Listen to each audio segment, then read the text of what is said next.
반갑습니다. 부족한 종을 이렇게 초청해 주셔서 감사하고요. 우리 교회 이름이 길가에 제가 세상에 태어나서 처음 들어봤습니다. 이번에 세계 어디에도 없는 그런 유일한 좋은 따뜻한 교회로 느껴집니다. 오늘 우리가 전도서 11장에 있는 말씀을 보는데 우리 다 같이 11장을 펴고 한번 읽어보겠습니다. 1절을 다 같이 한번 읽어보겠습니다. 시작. 너는 내 떡을 물 위에 던져라. 여러 날 후에 도로 찾으리라. 오늘 이 본문 1절을 읽어보면요, 우리가 얼뜻 이해하기 힘든 말씀으로 시작하고 있습니다. 여기 보니까 너는 내 식물을 물 위에 던져라. 떡을 물 위에 던져라. 여기 떡으로 번역된 히브리어가 레헴입니다. 여러분들 베들레헴 기억나시죠? 빵을 만드는 집. 히브리 사람들의 주식이 곡류로 만든 빵입니다. 레헴이라고 합니다. 그 빵을 물에다가 던져라. 물에다 담가라. 그런 말 여기 보면 마임 이렇게 했는데 복수로 되어 있는데 이게 흘러가는 강물을 의미하겠죠. 그러니까 강물에다가 내 빵을 던져라. 굉장히 이게 시문적으로 이렇게 은유적으로 묘사하고 있습니다. 여기서 빵이라는 것은 그 어떠한 은유적인 의미를 함축하고 있죠. 그게 무엇일까요? 우리가 빵 그러면은 먼저 생명입니다. 너의 생명을 강물에 던져라. 자살하라는 거 아닙니다. 그죠? 근데 하여튼 너의 생명을, 또 빵 그러면요, 너의 삶의 방식, 세계관, 모든 것을 의미합니다. 생명과 관련된 모든 것을 강물에다가 던져라. 참 이해하기 힘든 그러한 말씀으로 11장을 열고 있습니다. 여러분들 우리가 이 음식을 보면요, 여행을 하면서 음식을 보면 그 나라의 풍습과 세계관과 생활 방식을 알 수 있습니다. 서양 사람들 밥 먹는 거 보세요. 이렇게 한 가지씩 먹죠. 가운데다가 맨 처음에 에피타이저를 갖다 놉니다. 그죠? 입맛을 돋구려고. 그래서 뭐 간단한 샐러드를 먼저 먹어요. 옆에다가 수저를 여러 개를 쭉 순서대로 갖다 놉니다. 크고 작고. 그래서 제일 가까운 것부터 하나씩 들어서 먹어요. 그 다음에 이제 수프가 나옵니다. 그러면 수프를 또 쓱 먹어요. 위를 편안하게 해주기 위해서. 그 다음에 수프가 나가면은, 그 다음에 이제 메인 디시가 이렇게 나오죠. 뭐 스테이크를 먹든지 고기를 먹든지 하나 먹습니다. 그게 나가면은 후식이 또 들어와요. 그거 하나 먹고. 이렇게 하나씩 차례대로 수저도 하나씩 먹어요. 우리 한국 사람들은 어떻게 먹냐면은 여러 가지를 쭉 깔아놓죠. 그래서 뭘 먼저 먹을까? 김치 하나 딱 먹고, 그다음에 장아찌 하나 딱 먹고, 된장국 하나 따로 먹고, 이렇게 먹나요? 그렇게 드시는 분 계시면 정신병원에 한번 갔다 오셔야 됩니다. 저희 교회에서 점심 먹을 때마다 이렇게 쭉 반찬을 해놓으면요, 우리 교회 교인들은 이만한 바가지를 갖다 놓고 거기다가 다 담아서 그냥 비벼 먹어요. 얘라 모르겠다. 비벼가지고 서로 숟가락을 들고 막 먹습니다. 그래가지고 막 서로 거다 침도 뱉고, 내가 죽으면 너도 죽고, 내가 살면 너도 살고, 너 죽고 나 살자. 왜 그럴까요? 서양 사람들은 헬레니즘의 세계관을 갖고서 논리적이고 합리적이고 개인주의적이에요. 자기 거 딱딱 먹습니다. 우리 한국 사람은 오랫동안 이 한반도에서 농경 생활하면서 우리 이스라엘처럼 지파, 우리 족장 문화가 있죠. 우리는 함께 먹고 함께 살고 함께 살아야 되죠. 이런 그 음식에 우리의 생명만 들어가 있는 게 아니라 우리의 문화, 우리의 생각들이 다 들어가 있죠. 제가 남아프리카에서 한 6년을 살았어요. 거기에 네덜란드 사람들이 400년 전에 내려와서 지금까지 옛날 전통을 지키고 살아요. 네덜란드에 사는 사람들보다 더 네덜란드적이에요. 히딩크 아시죠? 화란 사람. 그 사람들 너츠라고 그러잖아요. 너츠페이. 너츠페이가 뭡니까? 서양 사람들 중에서도 이 히딩크 나라 사람들은 자기 건 꼭 자기 것만 어디 식당 가면 내죠. 그래서 제가 남아프리카에서 캠퍼스에서 성경 공부를 인도하는데, 그때만 해도 아파르타이드 시대라 백인 아이들이 동양인이 와가지고 예수를 믿으니까 첫째 신기해하고요. 그리고 성경 공부를 가르치는 게 많이 모였어요. 주말에 바비큐를 한다 그래요. 고기를 굽는다고. 그래서 저를 초청해서 제가 또 감사해서 이제 이렇게 콜라를 한 병 사가지고 갔죠. 숯불이 있는데요, 고기가 없어요. 이상하다. 그래 좀 있다 보니까 각자가 고기 하나씩 가져왔어요. 한 조각씩. 저한테 고기를 가져왔네요. 깜짝 놀랐어요. 그게 더치페이예요. 서양 사람들하고 우리 한국 사람들 이렇게 틀리죠. 자, 오늘 여기 9절에서 뭐라고 했냐면은 이 빵을 강물에다가 던져라. 너의 생명을, 너의 생각을, 너의 삶의 목적을, 삶의 방식을 강물에다가 과감하게 던져라. 이게 도대체 무엇을 의미하는 것일까요? 그죠? 이 말씀을, 이 서문을 우리가 이해하기 위해서 고대 근동에서 내려오는 하나의 속담을 제가 소개할 필요가 있는데요. 옛날에 어떤 왕이 있었어요. 그래서 이제 왕자가 있는데 비가 막 쏟아져가지고 홍수가 났습니다. 강물에 빠졌어요. 이 어린 왕자가 떠내려갔어요. 신하들을 풀어서 아무리 수색을 해도 찾을 수가 없어요. 근데 일주일 후에 이 왕자가 스스로 살아서 혼자 걸어왔어요. 임금님이 너무 기쁘시지만 너무 신기해서 어떻게 살아가지고 왔냐고. 그랬더니 왕자가 하는 말이, 떠내려가다가 어떤 바위에 부딪혔는데 그 바위를 힘을 다해서 올라가서 목숨을 건졌는데 계속 물은 불어있고, 근데 하루가 지나고 이만한 가죽 자루가 둥둥둥 자꾸 여러 개가 떠내려오더래요. 그래서 왕자가 그걸 이렇게 건져서 보니까 그 안에 빵이 있어요. 그 빵을 먹으니까 또 오후쯤 되니까 몇 개가 또 떠내려오고 또 먹고 일주일 동안 떠내려오는 빵을 계속 먹어가지고 힘을 얻어가지고 일주일 후에 돌아온 거예요. 왕이 너무 신기해가지고 그 빵을 도대체 누가 던졌나 그 자루에 보니까 이름이 써 있어요. 수소문해서 그 사람을 주인을 찾았더니 어떤 할아버지세요. 그래서 그 부왕이, 아니 어떻게 그 빵을 이렇게 던지셨냐고 그랬더니, 네, 너는 내 빵을 물 위에 강물에 던져라. 여러 날 후에 도로 찾으리라. 그래서 이 말씀이 진짜인가 아닌가 던져봤다고. 여러분들, 우리가 빵을 떠내려가는 강물에 던지는 것만큼 아깝고 비합리적이고 미련해 보이는 것이 어디 있겠어요. 근데 하나님께서는 그러한 저와 여러분들의 던짐을 통해서 그것을 우리에게 다시 아름답게 복되게 돌려주신다는 것입니다. 그런데 오늘 본문이 포함된 전도서는 여러분 잘 아시다시피 총 12장으로 구성되어 있죠. 근데 오늘 우리가 11장 1절부터 읽었는데요. 1장부터 그 10장까지의 논지가 무엇입니까? 사람은 해 아래서 뭔가를, 그 빵을 얻으려고 발버둥 친다라는 거예요. 여기 전도자가 그것을 위해서 여러 가지를 구해봤어요. 그러나 그것이 나에게 와서 멈출 때 무슨 결과가 이러냐면 허무하고 또 나를 부패하게 만들었다라고 지금 여기 고백하고 있어요. 물질, 명예, 쾌락, 자식, 가족, 그 자체가 무의미하다는 것이 아니고요. 귀하지 않다는 것이 아니고요. 헛되다는 것이 아니고요. 그것이 나에게 와서 내 생명이 다시 강물에 던져지지 아니할 때, 그것이 나에게 그냥 머물 때 나를 썩게 하고 허무하게 만든다는 거죠. 그래서 전도서 1장부터는 그 열자마자 우리가 그 결론부터 이야기하고 있죠. 전도자가 가로되 해 아래 모든 것이 헛되고 헛되니 또 헛되도다. 눈은 아무리 보아도 족함이 없다. 귀는 아무리 들어도 차지 않는다. 아무리 먹어봐도 또 배고프다. 지혜가 많고 지식이 많으면은 그것이 오히려 번뇌와 근심을 더하게 한다. 저도 어려서부터 다른 걸 잘 못해도 정말 공부는 열심히 한 것 같아요. 책도 많이 읽고 뭐 열심히 지금까지 해왔는데 결론은 머리 빠진 것밖에 없어요. 별. 물질을 모으면 모을수록 더욱더 수고할 뿐이다. 이렇게. 이러한 인생을 그럼 우리가 어떻게 살아야 할 것인가? 이것이 지금 전도자의 고민입니다. 그리고 거기에 대한 해답을 11장부터 지금 전개해 나가고 있어요. 여러 가지들을 이야기하고 있지만 이 11장 1절부터 4절에는 아주 가장 기본적이고 본질적인 것을 우리에게 이야기하고 있습니다. 그것이 뭐냐면 너의 빵을 강물에 던져라. 여러분들, 예수님께서 마태복음 16장 25절에서 이런 말씀을 하셨습니다.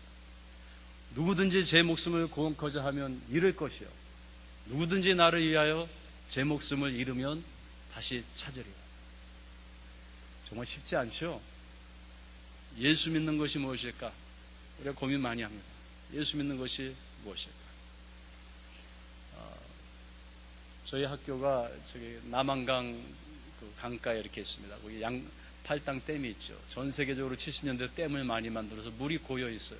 제가 어렸을 때 거기 놀러 간 기억이 나는데 그때는 물이 배꼽까지 차도 발꼬락이 보였어요. 자라도 보이고 제 기억에 우리 아버님이 여름에 저를 데리고 거기 가서 텐트를 치고 저희 아버님 몸이 약하셔서 어렸을 때 여름이면 저를 자주 데리고 산으로 가셨는데 그거 기억나요. 근데 물이 고이니까 썩어요. 요새 계속 물을 쓰레기를 퍼내고 전 세계적으로 이렇게 해도요, 물이 고이면 썩게 돼 있어요.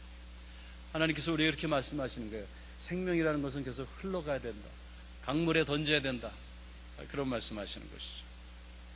우리 2절을 한번 다 같이 읽어볼까요? 2절 시작. 7에게나 8에게나 나눠줄지어다. 무슨 재앙이 땅에 임하든지 내가 알지 못함이니라. 히브리 문화에는 한평생에 살면서 적어도 내가 아닌 다른 사람 7이나 8에게 영향을 끼치며 살아야 된다. 랍비들의 전통에서 이렇게 가르칩니다.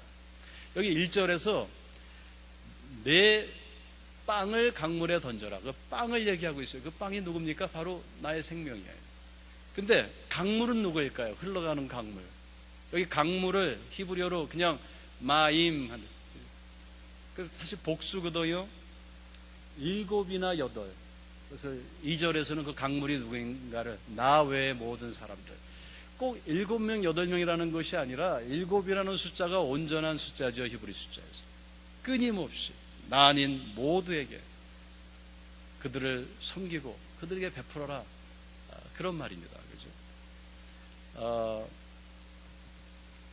저는 연애를 한 번도 못 해봤어요. 근데 우리 아내도 요새 이렇게 나이가 50이 넘었는데도 뭐 가끔 드라마를 보면 너무 재미있어요. 그래서 왜 이렇게 재미있어 해? 그러니까 나는 연애를 못 해봐서 이 연애하는 게 너무 재밌어. 그 드라마가. 우리 아내하고 저는 그냥 한 번 보고 일주일 만에 약혼하고 결혼했어요. 그런데 제가 결혼했을 때 저는 그 신대원에 들어갔고요. 제 아내는 대학을 졸업하고 그 의대를 갔어요. 미국에서. 저는 병원에서 저기 암과 의사로 조금 일을 하다가 나중에 신학을 하게 됐어요. 그래서 이제 신대원을 가고 우리 아내는 그 국가대학원을 가버렸어요. 그러니까 애를 낳는데 제가 애 봐야지요, 밤에 아르바이트 해야죠, 청소해야죠, 밥해야죠, 교회 가서 전도서 생활해야죠, 신대원에 가서 공부해야죠. 제 아내는 새벽에 나가면 밤 늦게 돌아오고. 너무 힘들어가지고 그때 주부라는 게 얼마나 힘든 건지 그때 알았어요. 제가 기도했죠. 하나님, 아니 창세기에 보니까 여자를 돕는 배필로 주신다고 그랬는데 돕기는커녕 제 아내는 이거 제가 힘듭니다. 하나님께서 제 마음에 그런 마음을 주세요. 그래, 내가 너에게 돕는 배필을 줬지. 그러니까 네가 다 하고 아내가 도우면 돼. 그러니까 네가 설거지하고 아내가 돕고, 네가 밥하고 아내가 돕고, 네가 빨래하고 네가 돕고. 맞아요, 틀려요? 예, 여자들만 만나고 지금. 그래서 제가 당장 내 하나님 깨달아가지고 책방에 가서 그 쿠킹북을 사왔어요. 그 요리책 5권, 1권부터 5권. 제가 지금도 갖고 있어요. 한 2년 동안 연구하면서 다 해봤어요. 그리고 지금 거의 30년째 제가 지금 집에서 밥을 하고 있어요. 그러니까 이렇게 설계하러 나오면 설계하면서도 내일 메뉴 뭐 정할까? 이 주부의 고민이에요. 뭐를 헤매기고 학교를 출근을 할까? 근데 여러분들 성경을 제가 읽다가 저에게는 개인적으로 놀라운 사실 하나 발견했어요. 성경에는 성공이라는 단어가 없어요. 여러분도 혹시 찾으면 저한테 한번 가지고 와보세요. 신약에는 성공이라는 단어가 없어요. 아니, 우리가 제일 많이 말하는 것이 사업의 성공, 공부의 성공, 사회적 성공, 가정의 성공, 신앙의 성공 하는데 신약에는 성공이라는 단어가 없어요. 구약에 4-5번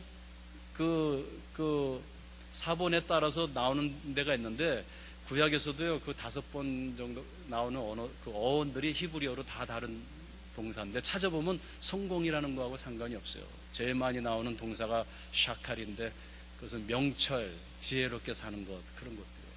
왜 성경에는 성공이라는 말이 없을까요? 그죠? 참 신기하죠? 근데 반대로요, 섬기다, 섬김, 종, 이런 말은요, 그 같은 어원을 가진 게 1200번 이상 반복돼서 나와요. 근데 우리가 하나님께서 우리를 종으로 부르셨던데 우리가 잘못 오해하는 게 하나 있어요. 종 그러면 우리는 노예를 떠올려요. 노예. 근데 히브리 문화에서 종이라는 건 노예가 아니었어요. 히브리 민족끼리 빚을 갚아주는 것이었고요. 그 종을 가족으로 맞이하는 것이에요. 그렇기 때문에 종에 대한 고대 근동의 법과 이 율법의 법을 비교해보면 전혀 달라요. 여러분, 아브라함의 종을 한번 상상해 보세요. 가족이에요. 아브라함이 자기의 모든 재산을 상속하려고 했어요. 노예한테는 그렇게 안 하죠. 자기 아들 이삭의 아내를 찾는데도 그 종 엘리에셀을 보냈어요. 예수님께서도 예수님의 비유에 달란트를 종에게 주인한테 맡긴다고, 주인이 종에게 맡긴다고 그랬어요. 재산을 맡기는 거예요. 그래서 성경에는요, 성공에 초점을 둔 게 아니라 종으로서 섬김에 초점을 두고 있어요. 나의 빵을 던지는 일을 하는 것이죠. 그러니까 착하고 충성된 종아, 이렇게 예수님께서 말씀하고 계시는 거죠. 여러분들, 섬김 받는 것이 행복일까요? 섬기는 것이 행복일까요? 성경에서는 우리에게 너의 빵을 던져라, 섬겨라. 섬김 받기를 포기할 때, 우린 포기할 필요도 없어요. 우린 종이기 때문에 섬김 받으려고 태어난 사람들이에요. 여러분들, 요새 당신은 사랑받기에 태어난 사람, 그 노래 있죠? 너무 좋은데 저는 그걸 2절을 좀 다시 불렀으면 좋겠어요. 나는 사랑하기 위해 태어난 사람, 이렇게. 사랑받기가 아니라요. 오늘 여기서 7에게나 8에게나 너의 빵을 한번 과감하게 던져봐라. 누구에게요?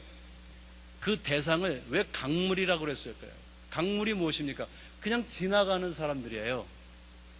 내 자식도, 내 아내도, 내 남편도, 내 부모님도, 내 이웃들도 나한테 뭐 유익을 주고 내가 던지면 다시 받고, 그것이 아니고요, 강물처럼 흘러갈 사람들, 바로 그 사람들에게 너의 빵을 한번 던져봐라, 그런 말이에요. 예수님은 생명의 빵으로 이 세상에 오셔서 자신을 십자가에서 강물과 같은, 주일날 한번 잠깐 왔다 지나가는 저와 여러분들을 위해서 그 빵을 던져주셨다라는 것이죠. 1절에서 내 생물을 강물에 던져라. 그리고 이 2절에서 그 강물이 7이나 8의 사람임을 우리에게 이야기해주고 있는 것이죠. 우리 한번 3절을 한번 다 같이 읽어볼까요? 3절을 다 같이 읽어보겠습니다. 시작. 구름에 비가 가득하면 땅에 쏟아지며 나무가 나무로나 북으로나 쓰러지면 그 쓰러진 곳에 그냥 있으리라.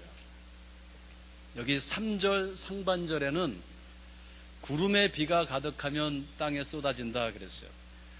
구름 앞쪽에서는 빵으로 비유를, 은유로 삼았는데, 이 2절에서는 그 빵을 또 구름, 다른 은유로 우리 묘사하고 있어요. 구름의 유용성이 어디 있나요? 구름이 꽉 모이면은 비로 내려서 많은 식물들에게 생명을 주는, 많은 생명들을 회복시키는, 부활시키는 일을 하는 것이죠. 그 구름의 유용성은 자신을 비우는 데 있어요. 우리의 계산은 내가 얼마만큼 채웠는가에 있죠. 내가 얼마만큼 빵을 얻었는가. 우리의 모든 기도는 주여 빵을 주옵소서가 우리의 기도죠. 근데 하나님께서는 우리가 얼마만큼 우리 자신을 비웠는가, 계산 방법이 틀린 것이죠. 오스트레일리아의 마이클 프로스트라는 목사님이 계시죠. 미시올로직 처치, 성교적 교회라는 그런 책으로 유명하신 분이죠. 얼마 전에 그분하고 CGN에서 제가 같이 이렇게 인터뷰를 하는 그 프로그램을 하게 됐어요. 근데 그 서로 인터뷰를 하는데 그 마이클 프로스트 목사님이 그러시더라고요. 본인이 목회를 하면서 교회가 너무 폭발적으로 부흥하는데 어느 순간 갑자기 마음에 공허함이 있더래요. 내가 지금 무엇을 하고 있는가. 가만히 생각해 보니까 계산하는 방법이 잘못됐다. 교인이 몇 명 늘었나, 총회를 하면서 헌금이 얼마 늘었나, 작년에 비해서 예산이 얼마큼 늘었나. 근데 반대로 1년 동안 계산할 때 우리 교회가 이 사역, 이 사회, 이 지역에 얼마만큼 우리가 봉사를 했는가, 그런 거 우리가 계산하느냐. 목사로서 내가 얼마만큼 섬겼는가.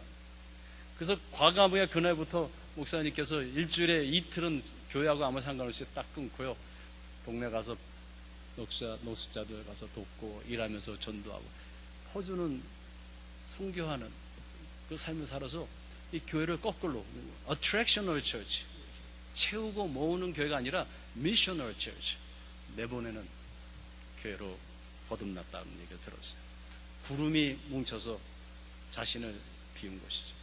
바울 사도는 고린도 교우들에게 보내는 서신에서 이렇게 자신의 삶을 고백하죠. 그 6장 9절에서 이후로 쭉 읽어보면요, 우리는 무명한 자 같으나 우리는 유명한 자입니다.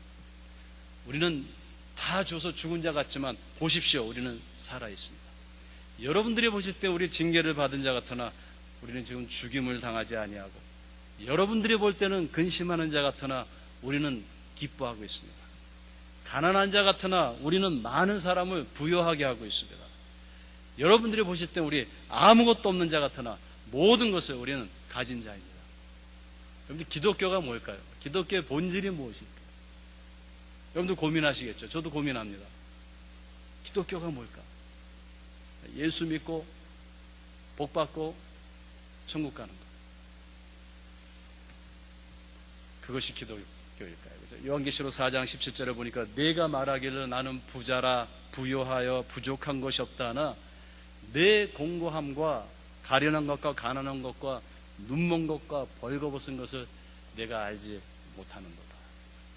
하나님의 계산 방법, 하나님의 눈동자는 다른 곳에 초점을 가지고 계신 것이죠. 이 3절 하반절부터 4절의 말씀 뭡니까? 나무가 나무로나 북으로나 쓰러지면 그 쓰러진 곳에 그냥 있으리니, 이렇게 얘기하고 있어요. 이게 도대체 뭘까요? 원래 이 히브리 사본에는 1절, 2절로 나눠지지가 않아요. 글이 다 이렇게 붙어 있어요. 그렇다면 여기서 하반절하고 4절하고 아마 연결이 될 겁니다. 그렇죠? 나무가 남쪽으로나 북으로나 쓰러져 있으면 그 쓰러진 곳에 그냥 있으리라. 그러면서 4절로 이어져요. 풍세를 살펴보는 자는 파종하지 못할 것이요 구름만 바라보는 자는 거두지 못하리로다. 이게 무슨 말일까요? 여러분들, 나무가요 북쪽으로 쓰러지면 북쪽에 있겠죠. 그냥. 나무가 나 이 북쪽으로 쓰러진 게 영 싫어, 스스로 쓱 일어나가지고 남쪽으로 옮기는 거 보셨어요? 그런 거 보신 분이 있으면 그분을 위해서 기도 많이 해야 되죠. 이상한 거예요. 여러분, 나무가 북쪽으로 쓰러지면 북쪽으로 쓰러져 있어요. 왜 우리를 쓰러진 나무로 비유했을까요? 우리 인간의 유한성을 얘기하는 거죠. 우리는요, 우리 마음대로 세상을 살 수 없는 유한적 존재입니다. 우리가 200년을 살고 싶다 해서 우리 인간은 뭔가 우리 마음대로 다 해보려고 하죠. 모든 과학으로 문제를 해결해 보려고 하죠. 그러나 우리는 어느 때는요 북쪽으로 쓸어가지고 스스로 일어날 수 없어요. 어느 때는 남쪽으로. 우리가 아무리 똑똑해도 그 바닷물을 다 채울 수 없어요. 우리 인간의 한계를 얘기하는 거죠. 그런데 지금 왜 4절이랑 연결을 시킬까요? 북쪽으로 쓰러졌어요, 남쪽으로 쓰러져 있어요. 그래서 이렇게 얘기한다는, 나는 북쪽으로 쓰러져 있으니까 나는 아무것도 할 수 없어. 남쪽의 일을 할 수 없어. 그냥 풍세만 살피다가 파종 아니하고 아무것도 아니하니까. 어떤 사람들이 이렇게 얘기하죠. 만약에 내가 지금처럼 가난하지 않고 부자라면은, 나도 재벌이라면 빵 하나 정도는 강물에 던질 수 있어. 어떤 사람이 이렇게 얘기하죠. 내가 지금 몸이 안 아프면은 나도 건강한 선처럼 내 빵을 강물에 던질 수 있어. 나도 누구처럼 환경이 좋으면은, 내가 지금 북쪽으로 안 쓰러져 있고 남쪽으로 쓰러져 있다면은, 그러면서 풍세를 살피면서 빵을 안 던진다, 그런 말이에요.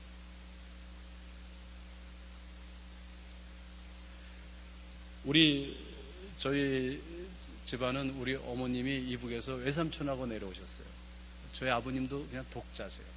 형제가 없어요. 그래서 우리 식구가 없어요. 2식구인데 우리 외삼촌이 딸이 7이에요. 그리고 옛날에 많이 나셨잖아요. 딸만 7이고 우리 어머님은 딸만 4시고 저 아들 하나요. 항상 두 집에서 가까이 살았는데요. 그냥 모이면은 그냥 여자들만 우글우글하고 저 혼자 그냥 남자 이렇게 앉아있으면요, 우리 어머니, 우리 할머니께서 그냥 맛있는 음식이면 저한테만 이렇게, 제가 기억나요. 이렇게 꽁치도 저한테 갖다 주고, 그 옛날에 바나나 하나가 얼마나 비싸요 이러면 저한테 갖다 주고, 우리 한영이라서 제가 이렇게 된 거예요. 왜 마음에. 사랑을 많이 받았어요.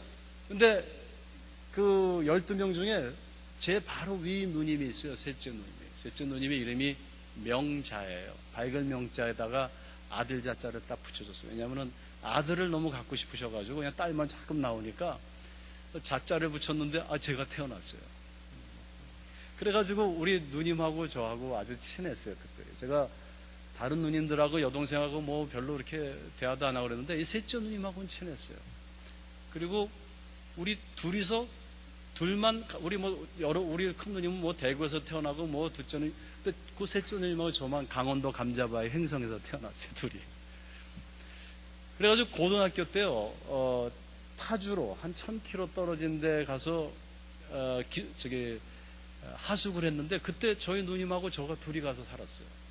그래가지고 우리 누님이 저보다 나이가 많지만 제가 월반을 해가지고 같은 대학을 또 들어갔어요. 그러니까 부모님 떠나서 그 누님하고 이렇게 오래 살았으니까 얼마나 서로 친하겠어요. 그리고 대학 가서 공부를 하는데 우리 누님이 얼마나 공부를 잘하는지 그냥 앉으면 10시간씩 공부하고, 그때 제 기억에 우리 생물학 교수님이 여자분이셨는데 별명이 마기 할머니였어요. 얼마나 무섭고 C 이상 점수를 안 주고 이러는데요. 저도 C 맞았는데 우리 누님이 A 맞았어요. 그래가지고 막 소문이 퍼지고 동양 아이가, 여자아이가 A를 맞았다고. 그때는 동양인이 별로 없었거든요, 그 학교에. 우리 누님이 유명했어요.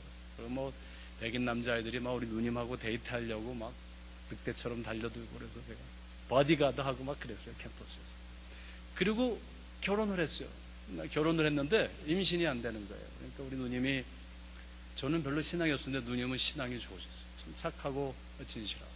매일 기도를 하면 1년, 2년, 3년 임신이 안 돼요. 몇 년이 지났는지 모르는데 하루는 전화가 왔어요. 한영아, 내가 하나님한테 100일 기도를 드렸어. 특별히 임신해달라고. 100일 기도가 딱 끝났는데 캘리포니아에서 시어머니한테 전화가 오셨어. 며느리한테 전화를 하신 거죠. 새벽에 기도하는데 하나님께서 자꾸만 이 며느리가 임신한 것 같다고 그런 마음을 자꾸 주시더라는 거예요. 그래서 빨리 병원에 가보라고. 그러니까 본인도 100일 기도 끝나고 또 시어머니께서 전화까지 주시니까 좋아서 병원에 가서 보니까 임신이 된 거예요. 그러니까 본인이 하나님이 주신 아기라고 막 좋아서 저한테 한 1000km 떨어진 데 사는데 저는 타주에 있었는데 전화가 왔어요. 이거 저도 너무 기쁘더라고요. 그 누님이 임신했다. 제가 막 임신한 것 같아요. 막 기분이 좋아가지고. 그리고 한 3개월이 지났어요. 3개월쯤 됐는데 전화가 또 왔어요. 한영아, 내가 지금 너무 아파. 제가 그때 인턴 할 때예요. 그러니까 동생이 인턴 병원에서 일하니까 이제 전화가 온 거예요. 그래서 어디가 아파? 그러니까 이 도끼하고 칼로, 톱으로 이런 걸로 두 다리를 막 자르는 것처럼 아프대. 병원에 가야지. 네가 먼저 와서 한번 봐줘. 우리 누님이 하나님이 주신 애기라고. 그러니까 신앙도 잘못 돌아가면 큰일이에요. 그죠? 하나님이 주신 애기라고 병원을 안 가는 거예요. 그래서 제가 가봤어요. 그러니까 누워있는데 끔짝을 못하고 너무 아파하고 있는 거예요. 제 생각에 가만히 보니까 척추에 뭐가 누르고 있는 것 같아요. 애기는 아닌 것 같고 이게 뭘까? 제 문득 떠오르는 게 이게 암덩어리 같은데. 근데 차마 말을 못하겠어요. 또 저는 인턴이니까 제가 산부인과 전공도 아니고 그러니까 한번 체크해보라고. 내일 꼭 대학병원에 가라고. 그리고 비행기를 타고 다시 왔어요. 우리 누님이 그 다음날 병원 갔더니 의사가 그냥 그거 자궁이 커서 아기가 좀 특별해서 그 척추를 눌려서 아픈 거라고. 근데 사실 그게 뭐였냐면 암이었어요. 우리 누님은 그 의사의 오진을 믿고 집에 와가지고 아파도 참는 거예요. 병원 안 가는 거예요. 여러분들 이빨 신경 실만한 거 눌려도 얼마나 아파요. 근데 척추에 이 뼈에 암이 생겨서 이 암이 퍼지면서요 생뼈를 부러뜨리는 거예요. 부시면서 이 척추 신경을 다 이렇게 잡아먹고 들어가니까 그 아픔이라는 건 말로 표현할 수가 없는 거죠. 근데 그 모성애가 뭔지, 그 아기가 하나님이 주신 아기라고 저는 멀리 있어서 몰랐죠. 우리 매형이 여러 번 얘기했대요. 가서 애를 빼든지 병원에 빨리 가자 그랬죠. 하나님이 주신 아기라고 타일레놀 하나 먹지 않고 그냥 까무러치다가 찬송하다가 울다가 쓰러지다가 이러면서 8개월까지 참은 거예요. 배가 이렇게 될 때까지. 8개월 되니까 두 다리가 다 마비되고 갑자기 혼상태로 딱 들어가고. 그때 병원 가서 엑스레이를 찍으니까요 척추 하나에 두 다리 남았고 가운데 뼈가 다 부셔졌어요.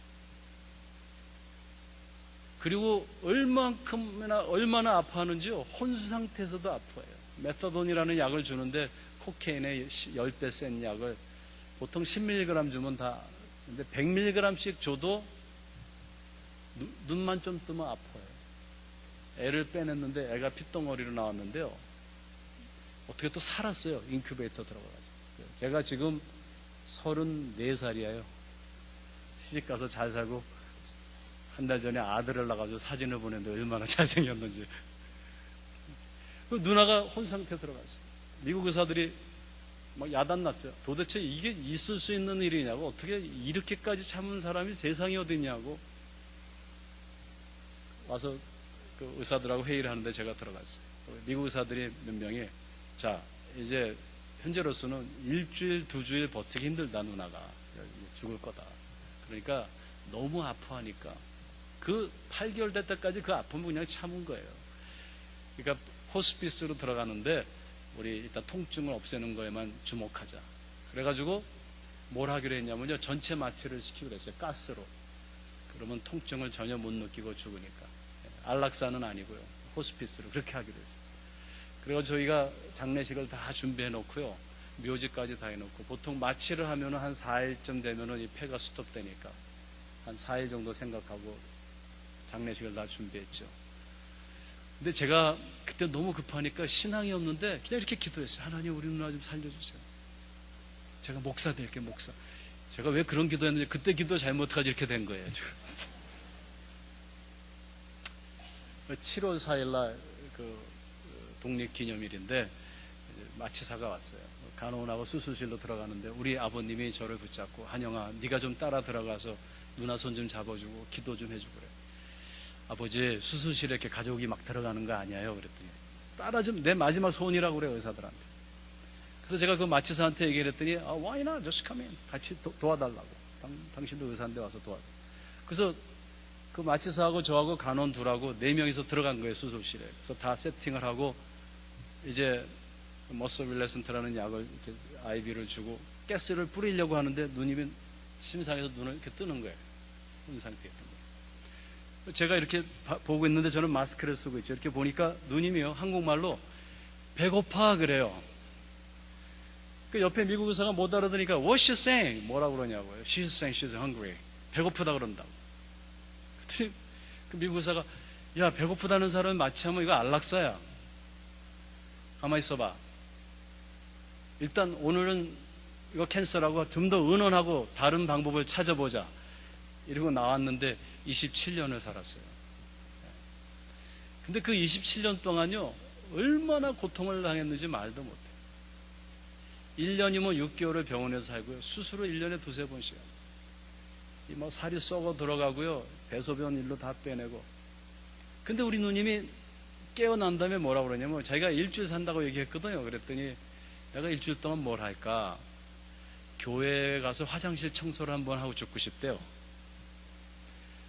그래서 우리 매형이 우리 누님을 업고 그 통증약을 먹이면서 교회를 데려갔어요. 화장실을 다 청소했어요. 그 다음 주에 안 죽은 거예요. 그래서 금요일날 또 갔어요. 27년을 청소했어요. 우리 누님 주치가 먼저 죽었어요. 그 대학 교수님. 너 일주일 있다 죽을 거라는 사람이, 그 대학 교수님 나이 많이 드신 분인데 20년 후에 돌아가셨어요. 우리 누나 돌아가시기 전에 본인이 먼저 돌아가셨어요. 그 아픈 몸을 가지고요, 나는 일주일을 살 건데 어떻게 살 것인가 고민한 거예요.